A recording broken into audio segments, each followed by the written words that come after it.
investors and refusing. Yeah. But it was clear, and this is what has driven me crazy. When I was covering this as a journalist, I still was like, this is not a Silicon Valley. Like, it's just this constant insistence that it was a Yes. Silicon Valley story and that it's like all about the excesses. And you see that in every single lead today. And I'm like, the first big round she got after Threshold was from Rupert Murdoch. Yeah, it's Rupert Murdoch, known for his incredibly savvy technology investments that he's made over the years, especially in biotech, and life sciences. Like, he is a Silicon Valley. He's one of us. Let me tell you. I see him all the time walking up and down University Avenue at Copa Cafe or whatever. Like, he's not like walking around Sand Hill Road or, in South Park, meeting with app developers. It's just not what he's doing. He's in Monaco or in New York City, right? Like, it's a bit crazy. But, I think, and then the other issue that becomes a bit of a lens here is she's a female founder. And so I'm curious your thoughts on that, because the press, if you look at the two groups of people, and I don't want to make this beat up the press time, but, we're both former journalists and we're doing random acts of journalism here on the show. But, when you're a journalist and you kind of laud somebody and you put them on the cover of magazines like they did with Adam Newman and like they did with her, who promoted, just as a thought experiment, who promoted Elizabeth Holmes more? The Silicon Valley venture industrial complex, Andreessen Horowitz, Sequoia, whoever. They had nothing to do with her. Nope. And then the press. She's on the cover of Fast Company, Inc., like every major publication. So, when the press is like, oh, it's your fault, I'm kind of like, or did you have any part in this?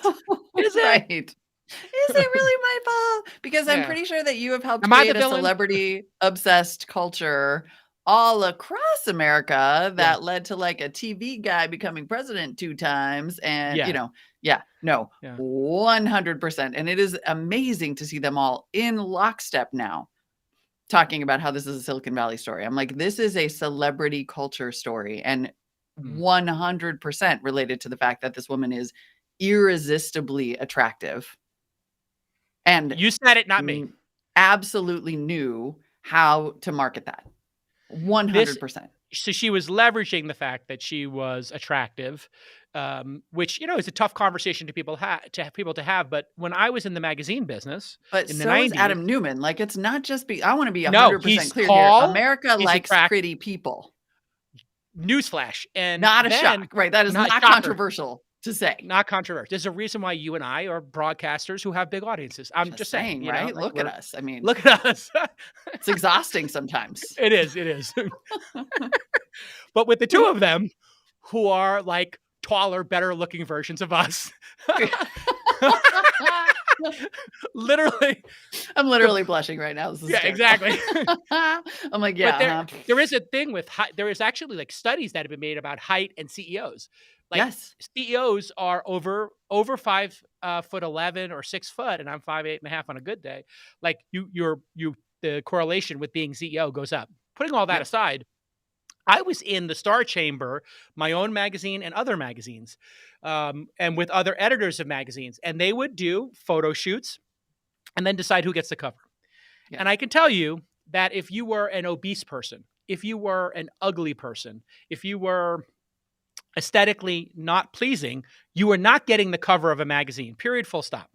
Mm-hmm. And so one time we put somebody on the cover who was large in Silicon Valley Reporter. And I had this like big internal debate. Somebody's like, you can't, like, literally one of my editors is like, this person is too fat and too ugly to be on the cover of a magazine. And, I was like, ugh.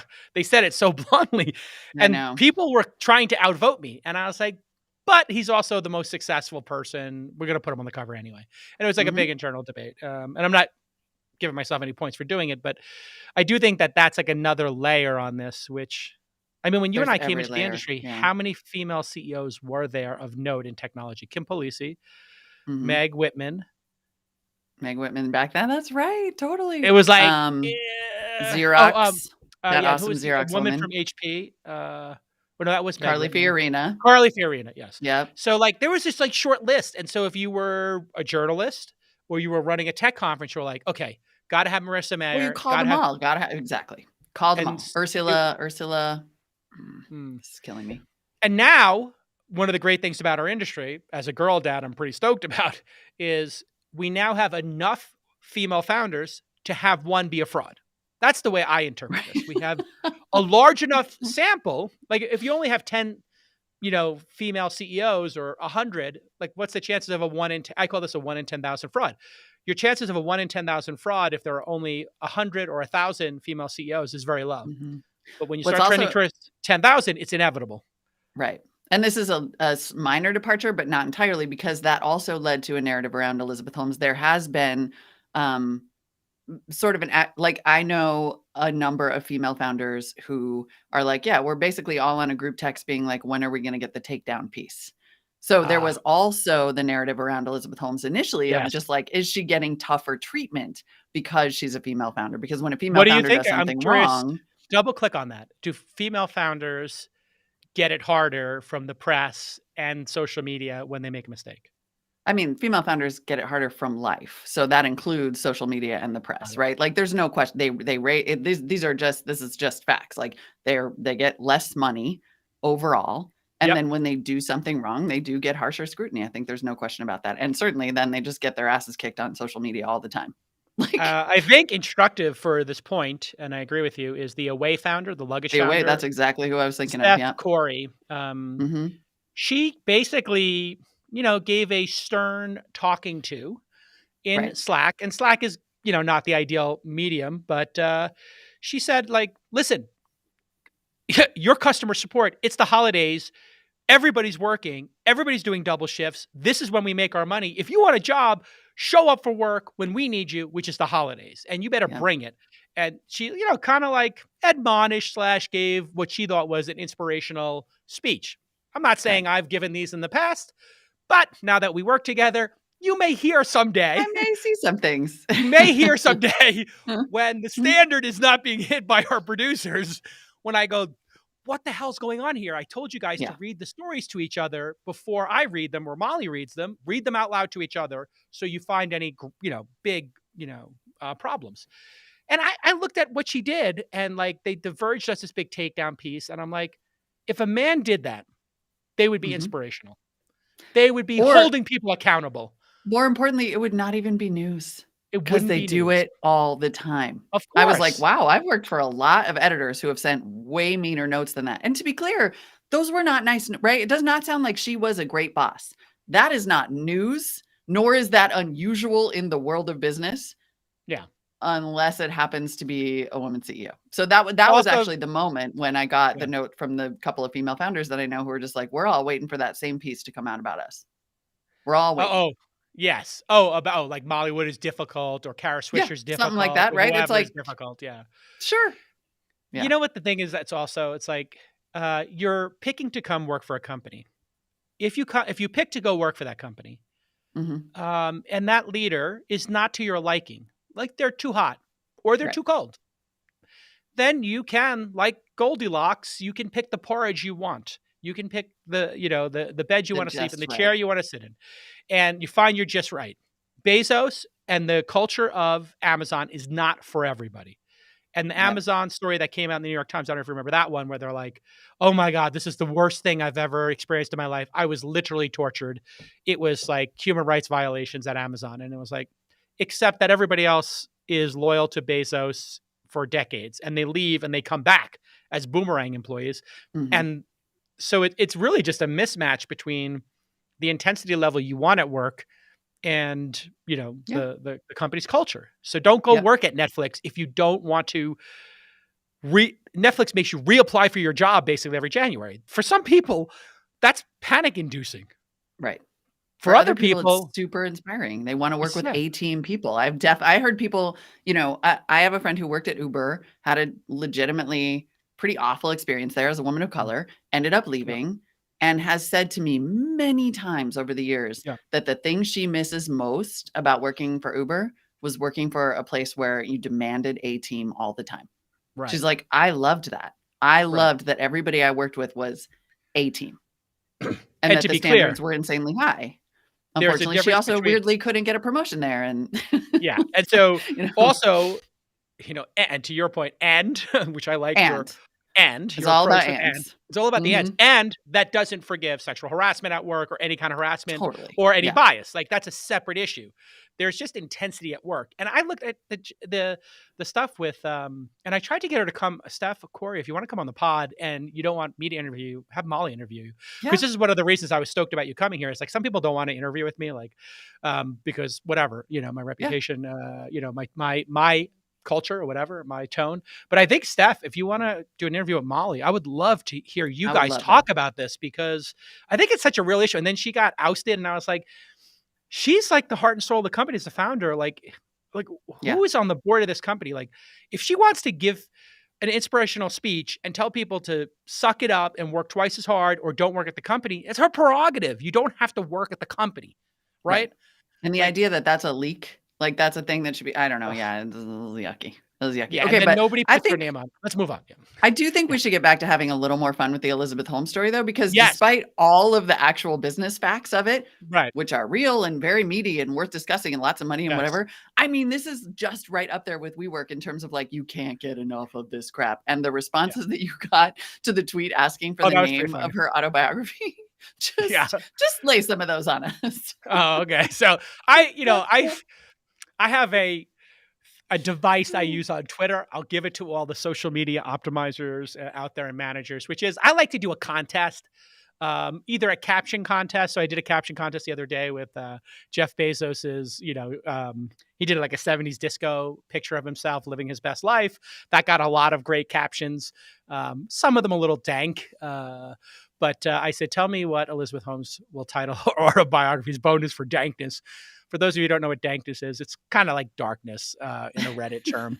So user Aaron It's really thick weed is what it is. It's just really thick, moist, oh, right. Yeah. weed. So dank weed is like and also darkness. Yeah. In the meme department. If you're going to smoke the dank weed, don't do that before the pod, Molly.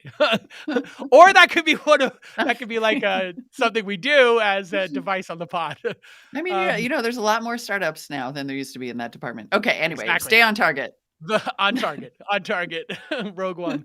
The blood sacrifice. Not bad. Okay. The not blood bad. sacrifice. Not bad. I always like people who have a great starting point, but I like to workshop these. The blood sacrifice, you have to have the subhead here. The blood sacrifice, blah, blah, blah, blah, blah. It's a good start. Blood Truth, the story of an honest American worker. Getting there. Getting there. Subtitle. It's got a subtitle. Not a good subtitle, but Blood Truth isn't bad. Yep. In Cold Blood. Boom. That is great. Now, see, simple, what's great about simple, and we're talking about the famous book by John Carreyrou. No. No, you're right. In Cold Blood, Truman Capote. Oh, which, by the way, shout out Philip Seymour Hoffman and Bennett Miller, who I knew in New York. What a great film, In Cold Blood. What great book, and also the great Truman Capote film. So In Cold Blood, you got to make a pun or a play on words here. Yeah. In cold blood, in bold blood, in something blood. So you got to kind of get.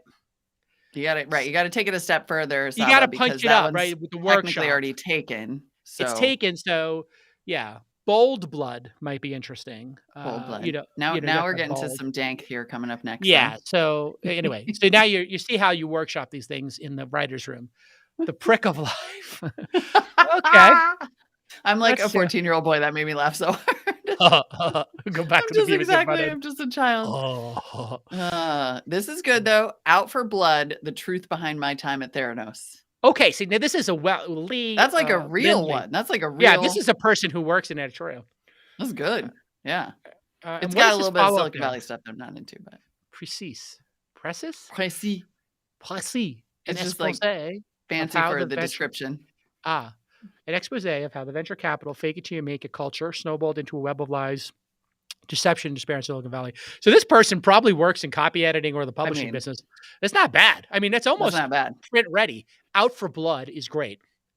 What was the Sylvester Stallone movie? Rambo and something blood. I think it was like First Blood. First Blood. First Blood. See, now you can make a good play there with First Blood. Yeah. The truth behind my time at Theranos. So that's like the truth behind is like a standard device. A bloody mess. Arjun. See, that's a good starting point too. Bloody mess. Bloody mess. This next one I think is very likely, given that everybody is as soon as like they get attacked, they become the victim.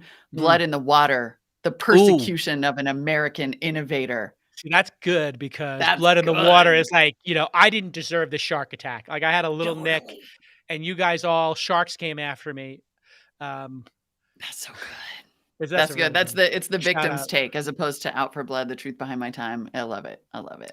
We considered reading some of the Balwani and Holmes. This was like for just inside baseball. I was like, we should maybe do a dramatic reading again of Balwani and Holmes. No, we have them. You should. We have some. I got funny ones. Okay, but he took out the really, because it turns out. I just want to say, like, I didn't know that those were so racy when I suggested we do a dramatic reading, because some of them were like, "You are the sunshine of my life, my whole world." I mean, it was like cringeworthy, crazy. Yeah. I will say my boyfriend did not think it was very funny last night when I texted him, "Good night, loving you infinite." I thought it was hysterical. I'm like, this is amazing. I'm adopting all of this. I will say, just before we get to the tweets where they talk about their year and so they introduced all these tweets between them, or I'm sorry, texts between them, because one of her claims was that she was in this abusive relationship with this older man and that he was really controlling her. And then that was a reason why some of these things happened. So all of these texts then got introduced into the record to show like, oh, it seems like you guys texted each other all the time about how you were each other's universe and God's light and you love each other infinite.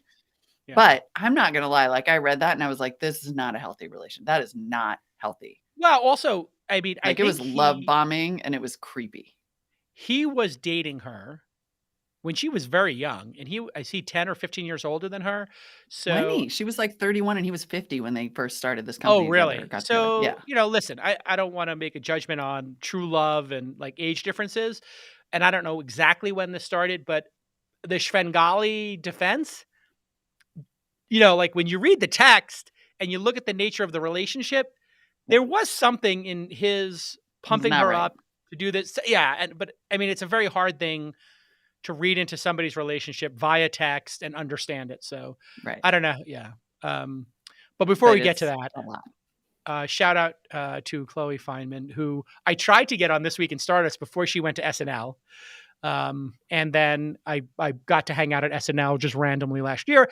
And I hung out with her a lot, and she is hilarious and super funny. And her Elizabeth Holmes, we were going back and forth doing Elizabeth Holmes. And it's just extraordinary. Yeah, like literally, I hung out with Chloe when I had my little stint at SNL for a week. Like, so before it was. I want to hear everything about that. So before I try not to talk about it because it gets reblogged, but putting it outside. Yeah. But so before we start getting into the tweets, because we are going to do a dramatic reading. We are going to do it. Okay. But of the less loving you infinite. Yes, please. We both have partners. Like that's not acceptable. We do though. Chloe Fineman needs to be our level set. She's the baseline. Okay. Let's hear it. And then you're obviously going to be Holmes. Anytime you create something new, there should be questions. What higher purpose is there than changing the world? This is the Nanotainer. I developed it on a Bunsen burner in my high school chemistry lab when I was about 14. I was on about 2 hours of sleep, but my chief aim is to live in a world where no one has to say goodbye too soon. First they call you crazy, then they challenge you, and then you go on and change the world. Oh my God. I'm so uncomfortable right now. Oh my God. This is going to be hard. Get your crazy eyes on. There you go. There you go. Now we're talking. I like the breathing. The breathing is so upsetting. I mean, it's so Hannibal Lecter. Like, I feel like, Clarice, have the lamb stopped crying? Oh, seriously. Clarice, who is this man you seek, Clarice? What does he covet? Clarice. I was watching Red Dragon, by the way. So amazing. The guy from Secession played Hannibal Lecter first in Oh Manhunter. yeah, Brian Cox. Brian Cox played Hannibal Lecter. It is such a great Hannibal Lecter before the other amazing Hannibal Lecter. But it's like a younger Hannibal Lecter who's like less refined. But my God, is that like that original Manhunter is a perfect film. Perfect, but creepy I as gotta watch it. like do not watch it alone and lock the doors because it is demented, but it really gets into the profiler's mindset. I'll leave it at that. But the original Manhunter, which came out decades before. Okay, here we go. So Can't be wait, any are we less really scary doing than that. this? We'll do a few of these. This is sort of the God. like the weird, like they're together, but like the business thing is getting a little rough. And then, oh God, here we go. Oh God, okay. For context, we might not make it through all these. For context, these are from late December 2014. They're on the cusp of the new year, and they're talking about how 2015 is going to be their year. This is our year. We can never forget this. Tiger. I know. I am focused on it. We will execute this year. I know. I'm focused on it too. And our kids never forget who we are. What does that last line even mean? And for our kids never forget who we are. I mean, the grammar's crazy. I guess this is in the age before Grammarly, so I can forgive a little bit. Our kids like stay to I mean, wow. I mean, this shows the delusion. I mean, it does show the delusion. Yeah. Oh yeah. Which kind of like feeds into her defense that she was doing this for noble pursuit, which I think in her deranged mind, she was. Yep. She thought she was on the right side of history.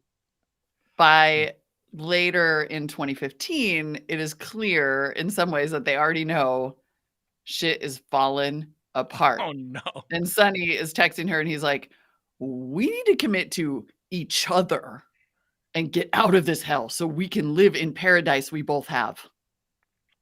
I have literally been meditating on this exact same whole time I was running was thinking that.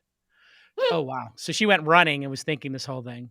Just thinking, how the hell do we get out of this morass that we are in? We are doomed. I just like the way they speak, it shows I think they should have gotten off. Now that I read these texts, I kind of feel like they should have gone for a mental illness defense. If they had gone that she was a sociopath or something, I think if she had, what's the criminal defense of like you're crazy that people go for? Insanity defense? It's like that's the shorthand, but it's like it's a competency phrase or something. I think if they're going to appeal this, they should go straight into these texts and she should go for the insanity defense. Yeah, I don't know. I don't know that they show that she was insane, but if I had been on that jury, these texts and the level of like love bombing contained in them would have raised some flags for me around the relationship and the potential for manipulation. It's just that it feels sort of mutual at some point, except there's one exchange where he's like, infinity and God's light and whatever. And she writes back just a smiley face and goes, ditto. I mean, ditto. I feel like I want to hear a dramatic reading of the loved ones, not for us to do it, but I want to have Chloe Feidman. Yes. And so I got to DM Chloe and ask her to do an SNL skit because she's definitely going to do it. She's got to do those love texts. I think they should do a dramatic reading of the love texts. And then I don't know who they get to do his side. But yeah, wow. I mean, it's just so good. It's something. And then before we move on, there are like at least maybe 1.5 other news stories we're going to talk about for just a second today, but we are going to leave you with this really profound tweet from Twitter user Keaton Inglis, who points out, you can take Elizabeth's freedom, but you will never take her Forbes 30 under 30. Oh my Lord. God, the 30 under 30, the bane of my existence. Just hang up that. Yeah. I had somebody working for me who was like, my dream is to get to 30 under 30. And I was like, really? You need bigger dreams. I was like, we need to really work on your dreams. Like they give that they literally splinter that into like 500 categories now. 30 under 30 in mobile location apps, 30 under 30 in, mobile gaming, casual gaming apps, mobile real-time strategy apps. It's just a grift, folks, to get you to do an inbound link to send SEO juice to Forbes. I mean, it's genius on the Forbes side, but it doesn't really do anything for you. Yeah. Doesn't do anything for you. Shout out to the 250 people watching, 109 of which gave us a thumbs up. Go and smash the thumbs up. Let's break the algorithm at YouTube and get more people watching. And welcome Molly. Do it for Jason's crazy eyes. Do it for my crazy eyes. And tell us, what did you think of our dramatic reading? Rate on a scale of 1 to Chloe Fineman. Exactly. Should this be a segment? Yeah, a segment on the regular.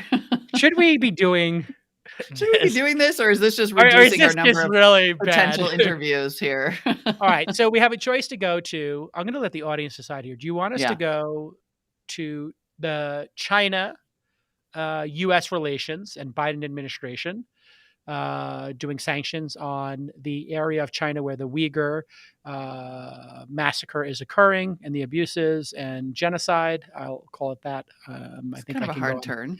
I confess, a hard turn. Okay, yeah, but we're going to do both of these stories. Just want to know which one you want to do next. Or we can talk about Amazon and how socialists are struggling with the fact that Amazon is becoming one of the greatest jobs ever for people who work there, which is kind of hard. When you dangle that steak in front of me, there is no way that I'm not going to take it. I really did set you up on that one. Because people, I don't know your politics perfectly, and so when I pursued you to become the co-host, and no one ever will. Well, I pursued you for 2 years to be the co-host of this, and we've been talking for a while. And I was like, Molly's the perfect person to be on here. But I actually never really thought through. Like, I wonder, because I'm an independent. Really, I voted Democrat my whole life, but I kind of consider myself an independent libertarian, kind of. But I don't know your politics, so. And we have to talk about politics sometimes because it does intersect with technology and entrepreneurship. So absolutely. I think I don't want to know your politics. I want to discover it as we have these conversations, right? Good, I think that's more interesting. Yeah. But I know you voted for Biden. I reject labels, but I know you voted for Biden. I voted for Biden too, but I voted for Biden just to get Trump out of office because I thought it was too much for him. I voted for Biden. I love America, so I voted for Biden. Well, I was like, I think this guy's too old. I'd rather have a younger person who's a little more crisp. But I was like, I just think the risk of having Trump in for another office might mean he stays in for 3 more terms. Like, I just think it's existential.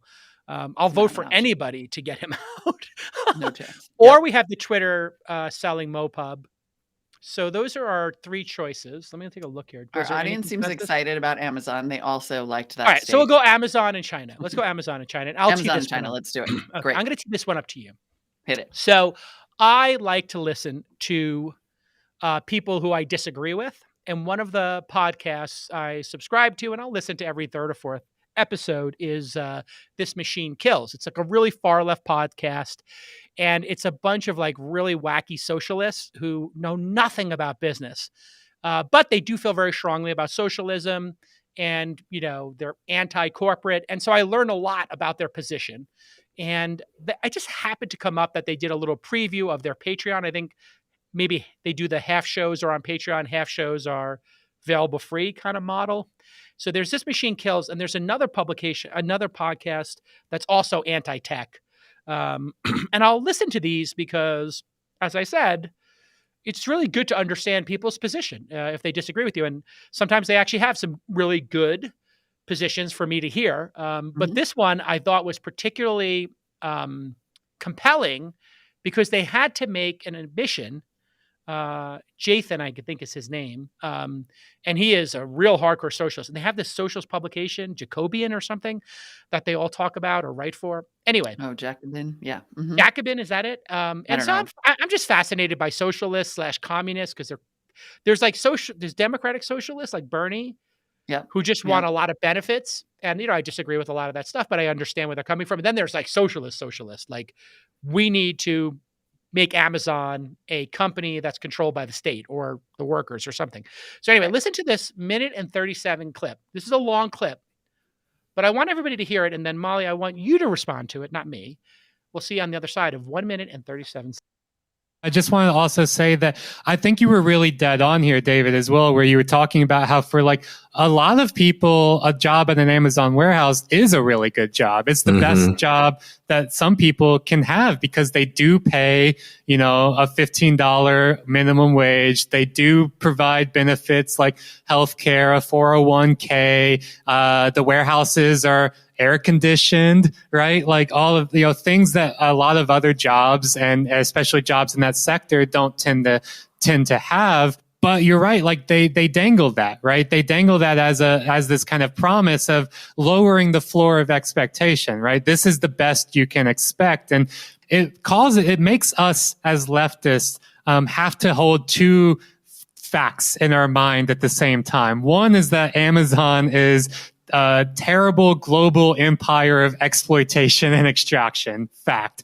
Another fact, though, is that for a lot of people, especially immigrants who work in Amazon warehouses in the US, in Europe, in Australia, this is the best job they've ever had. Right. This and they are thankful, rightfully so, to have that job. Our project as leftists is to try to resolve that contradiction, to resolve that dialectic of, on one hand, criticizing Amazon ruthlessly, while on the other hand, recognizing that people are not lying when they say they're very thankful for their job at Amazon. All right, Molly, what's your reaction to that? Yeah. I think this is interesting because this is sort of, we talked about this a little bit with Web3 yesterday, this idea that like, why did it have to become a religion? Because now this conversation has to be so partisan in sort of the purest, not the Democrat versus Republican, but the either like you're only for or you're only against, and there's no middle ground. And this to me is a conversation about exactly that. And it's funny because right after our show yesterday, I went and read the new editor-in-chief of Wired put out a sort of like manifesto for what Wired should be. And it talked all about how we've gotten so binary as a culture. Everything has to be either this or this.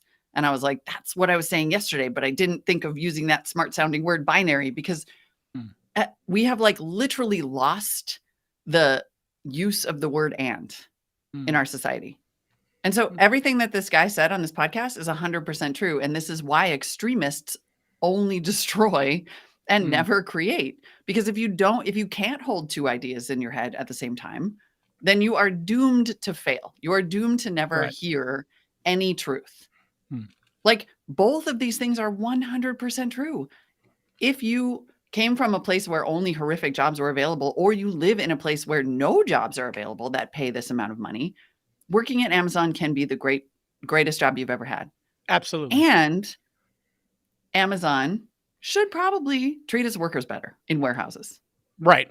Not even should probably, right? Like should. Like they ran that guy out for trying to organize and then smeared him as incoherent and then basically had to admit that everything he said was true. Like there's some bad stuff that they do from a worker perspective and have put a lot of small businesses out of business because they can't compete and have put in warehouses and fulfillment centers in places that have big job droughts and they pay better than anybody else.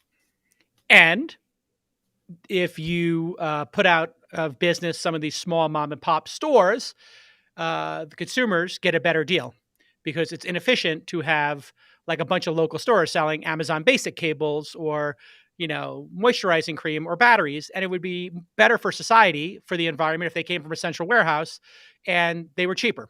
And that is just a hard thing for people also to get their heads around.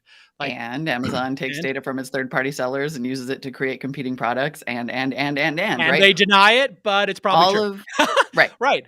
Yeah. And all of those things can be true. And you can want things to be better without needing them to disappear from the face of the planet. Yes.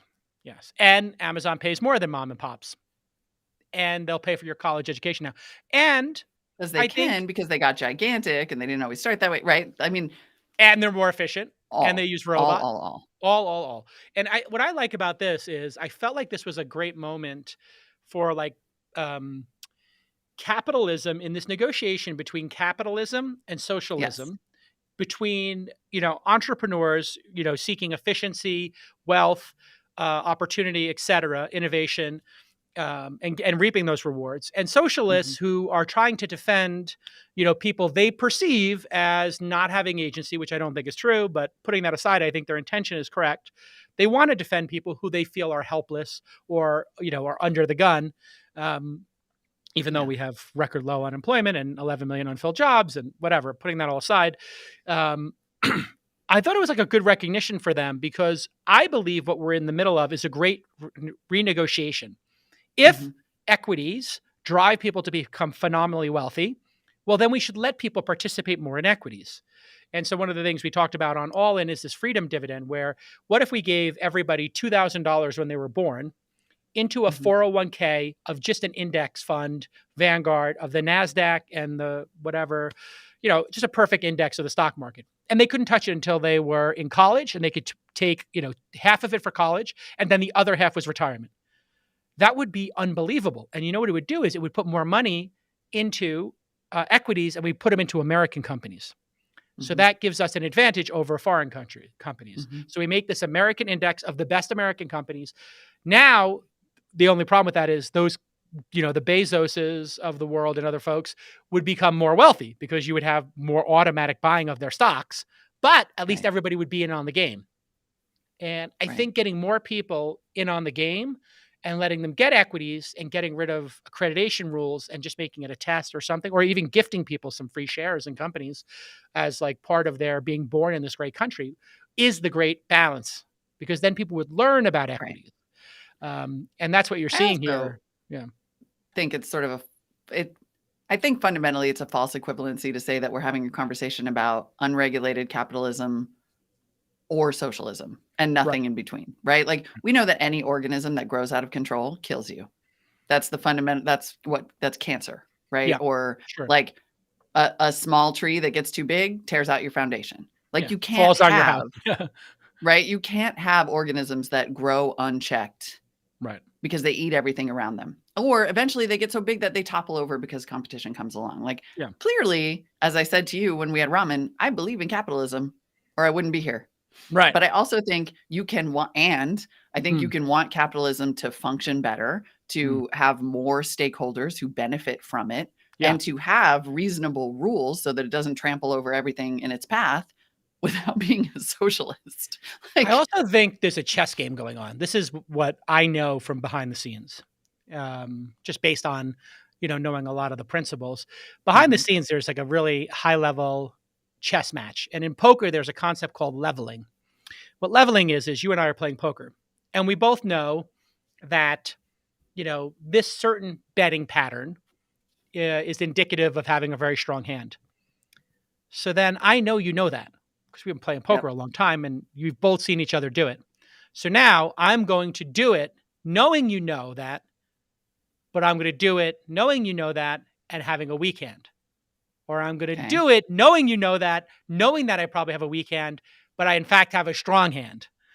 And this leveling, where you're trying to understand how the person perceives you or the rules of the game, is what's happening. So I think Amazon knows Bernie Sanders and Elizabeth Warren, the other Elizabeth I'm very fond of. Anyway, they know that they're, really upset about the stuff, and they want a minimum wage. So if you were going to level Bernie Sanders on the $15 minimum wage federally, how would you do that? Well, you just give everybody $15 an hour before he was able to pass this legislation. Which, to be clear, is still a sub-living wage in most cities in America. But not all. In some cities, it's a great wage. And you would give people benefits. Listen, there has to be some entry-level jobs in the world, right? Like, there's got to be some first, out of high school, or, GED. There has to be some entry-level job. So if these are the entry-level jobs and they're $15 an hour. And they're $15 an hour, that's great. You're absolutely right. And you have two people in a household doing it, or maybe you have two parents and, one of-age child, and the of-age child has no work, but they work at a factory and they can contribate a little bit. It's not going to work in San Francisco, but it's certainly going to work in Mississippi, or Atlanta or outside of Atlanta. So what's interesting about that leveling wise is they just neutralize their whole debate. So now what is Bernie Sanders what is their next thing? They're like, well, we need free college. Everybody should get the free education. My Bernie Sanders is much better than my Elizabeth Warren. And the 1%. I like how it gets like just you, a little Russian once in a while too. Like that's just a little like Russian. like a, you know.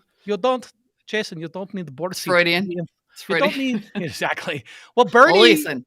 I think Bernie spent a lot of time in Russia. I'm just saying. I'm not saying he's a communist, but I think he's closer to communism than anybody else in our government. I'll just leave it at maybe excluding Trump. But what's very interesting is like his next thing was college. And then all of a sudden Amazon gave everybody started paying for everybody's associate degrees, which is exactly what he asked for people as the starting point, right? Like, we're not going to pay for 4-year degrees, but we'll start with associate's degrees and city college, whatever. So that's the leveling chess match that's going on. Well, you have to give Bernie Sanders and Elizabeth Warren credit for upping the ante and poking them and saying, like, we need a living wage, because then it gave them the ability to level them and to dunk on them, which then got the mission accomplished. Yes. But also, to assume that has like answered the question also assumes that Amazon is the only country in America, or the only company in America, which is not yet the case. And I have hope that we'll get to more like 3 competing companies in this country in the next like 50 years. Well, so Walmart still, Amazon has the scale to do it. Right. Amazon has the scale to do it. Walmart might have the scale to do it. It's this kind of remarkable thing where Amazon can do the thing that no other business can afford to do, thereby continuing to put those businesses out of business and take their, it's like Amazon wins on both ends, which doesn't necessarily mean that we shouldn't raise the federal minimum wage, which hasn't been raised in however many years, which is politics and unrelated. But what's good about it though is if the private sector does it on their own, that's an example of basically regulating and policing yourself, which is really what you want ideally, is that you don't have to have the government intervene. And really the enemy in all this is the fast food industry. They fought for years and for decades, they fought to keep the minimum wage low. And they used the threat of automation, like, if you guys, raise the minimum wage, we're just going to, put kiosks and you're not going to be able to order McDonald's. And that's exactly what McDonald's actually paid through on that threat. They now are putting, I don't know what percentage of it is. Maybe one of our producers can look it up, but some amazing percentage of McDonald's orders are coming in through mobile phones now. And they're lowering the number of cashiers and they're putting kiosks in. So you can order on your phone. I understand. I don't eat at McDonald's, but you can order on your phone. I understand. And you can order at the kiosk, and they're just going to lower the number of cashiers to where the line becomes so painful that the 2 minutes to download the app and register is less painful than being online. Totally. Well, and the thing I always tell my son too is who's been experimenting with communism, and as an intellectual exercise, we've had a lot of conversations about communism at my house because that's what the kids are doing these days. And is always railing about Amazon, is like, look, and this gets back to the celebrity culture idea. Amazon is the one that we all talk about because Jeff Bezos is like famous and Amazon is really big. But the company, who has like way lower pay and way worse warehouse conditions than Amazon? Tyson Meats, right? Like, you don't talk about the communist kids are not talking about the meat packing industry. No. They're not talking about some of the most appalling jobs in America. The people who work at Fritos like went on strike because they were like, oh yeah, we have to work this thing called a suicide shift, which is like, I don't know, 60 hours in a row. I mean, crazy. There are just like truly appalling working conditions across America that frankly, like, if Bernie and Elizabeth want those to change, and I think that they do, they should stop talking about Amazon and talk about those. Like, put a camera in one of those factories for a day. Like, have the new, what's that famous book about the meatpacking industry? The Jungle. Jungle, or something like that. Yeah. I mean, because that's what we're really talking about. And the fact that in some places those dominate I like hit my mic. I got so worked up about it. Upton Sinclair, the Jungle. Upton Sinclair, the Jungle. Exactly. Like, that's all still happening. So honestly, Amazon is a head fake. And every time that Amazon gets Bernie and Elizabeth and you and I to talk about Amazon instead of Tyson, or McDonald's, it's a win for Tyson. Yeah, exactly. Or McDonald's. Right. Exactly. All right. Anyway, shout out to the I'll look forward to being invited to being on This Machine Kills when they invite me on. Absolutely.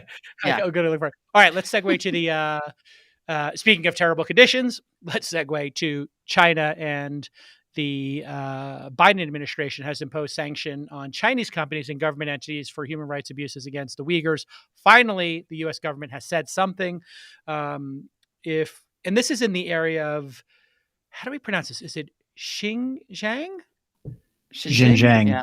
Xinjiang. So X is pronounced with an S. Xinjiang is an area that's about twice as large as Texas, has about 25 million people in it. There are many cities in China, for people who don't know, with 25 million people or more, which is really crazy when you think about it.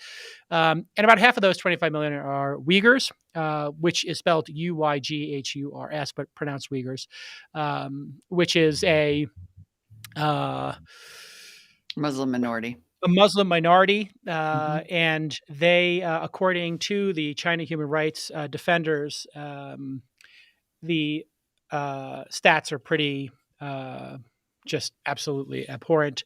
660,000 rural residents of Uyghur backgrounds may have been taken away from their homes and detained in re-education camps. If you see these re-education camps at Amnesty International or any newspaper, the videos of them, these are basically prison camps. These are, you are rare to compare anything to the Holocaust, except a lot of my friends who are Jewish compare this to the Holocaust because it is starting to hit that scale.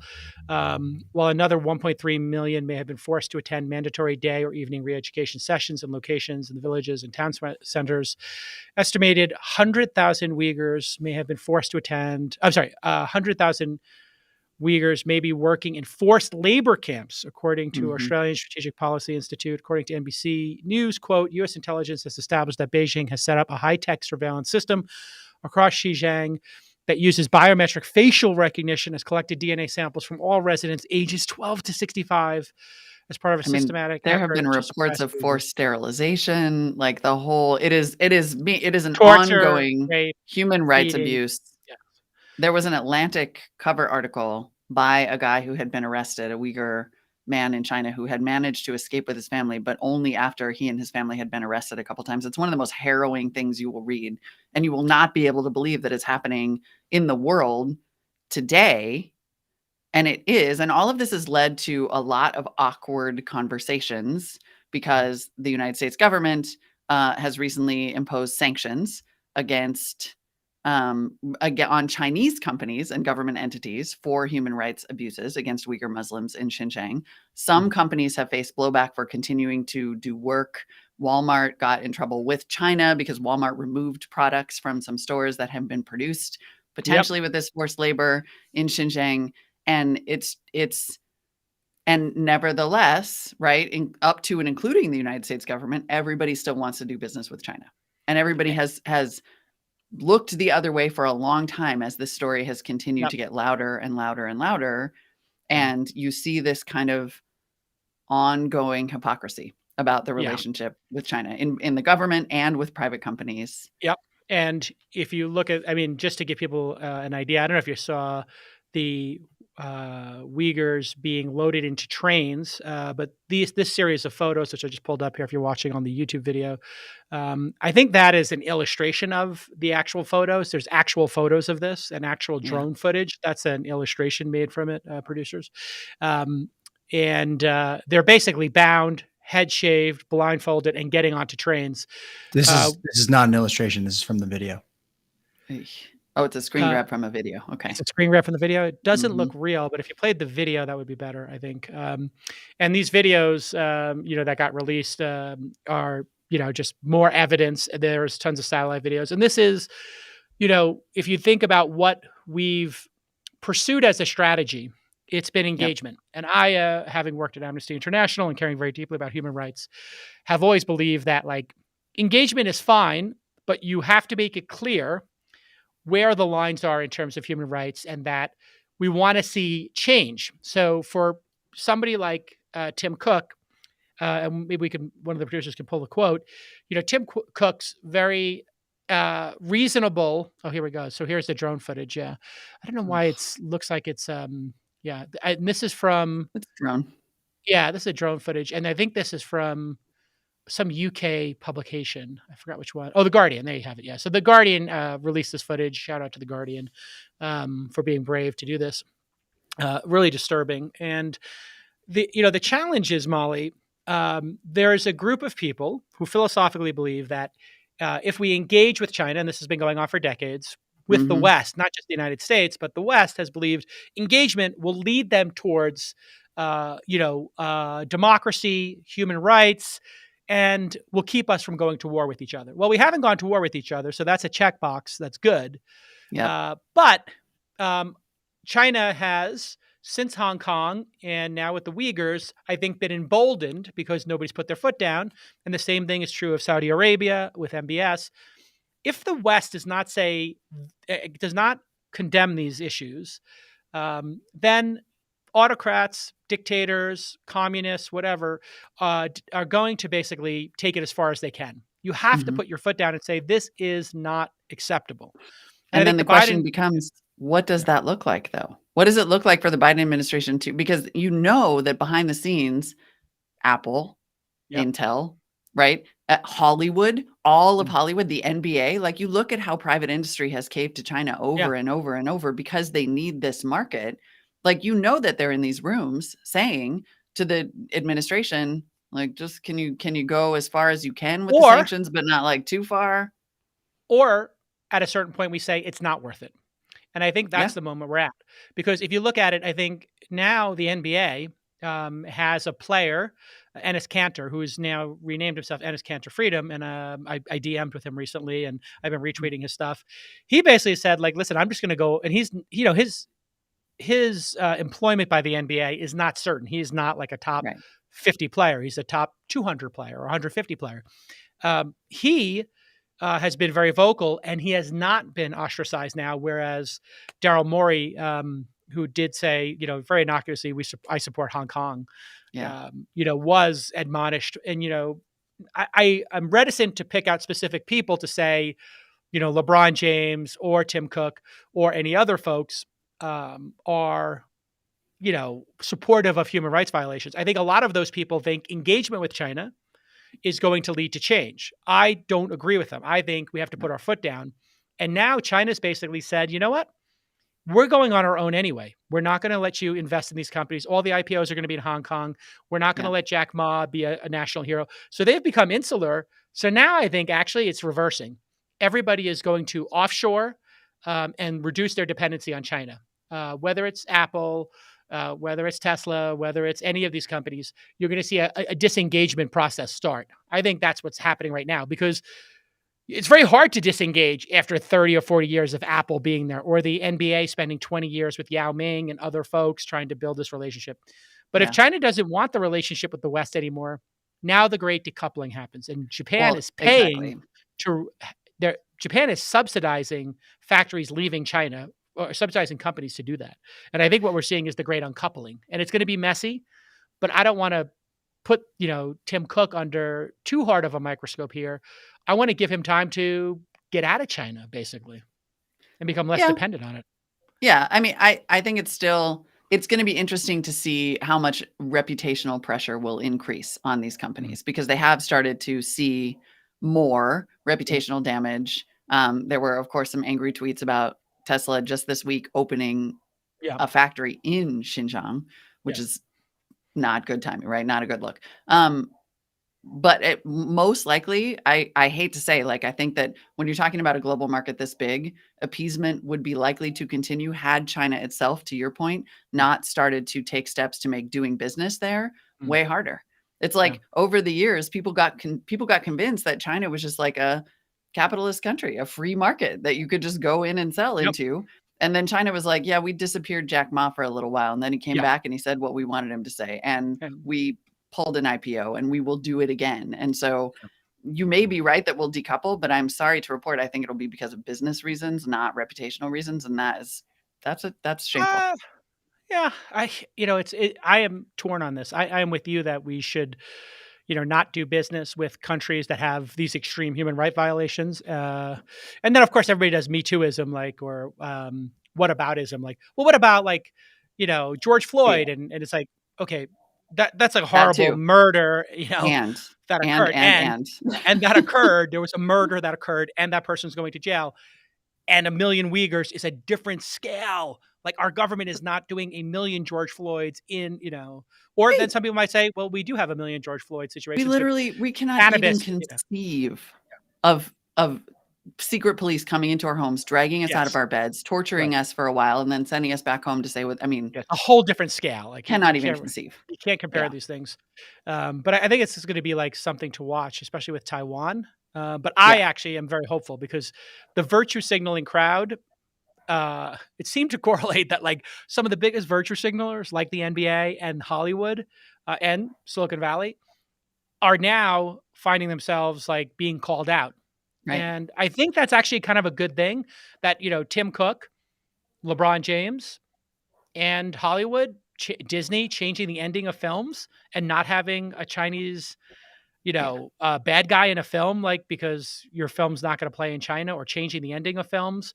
Like, it's crazy. Like, and what's the point of being Americans and being rich and powerful and leaders in the world if you have to bend the knee to communists?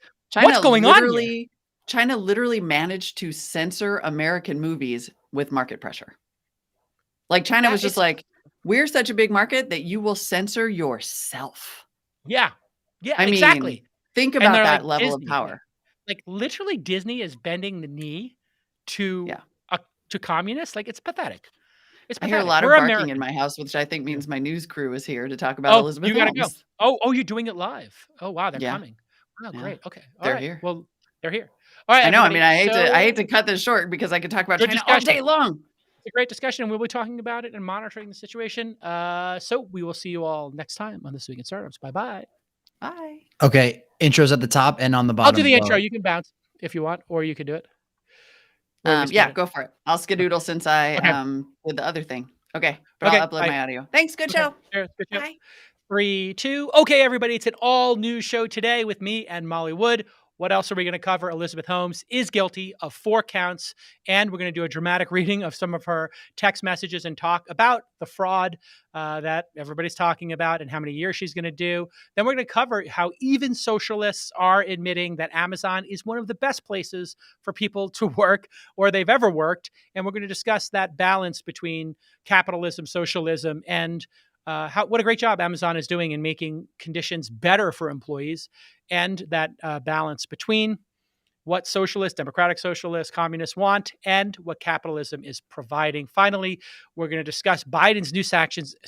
Finally, we'll discuss Biden's new sanctions against China and the implications on decoupling our two economies, which have spent 3, 4, 5 decades now intertwining themselves. It's a great show. Let's get to work. Good.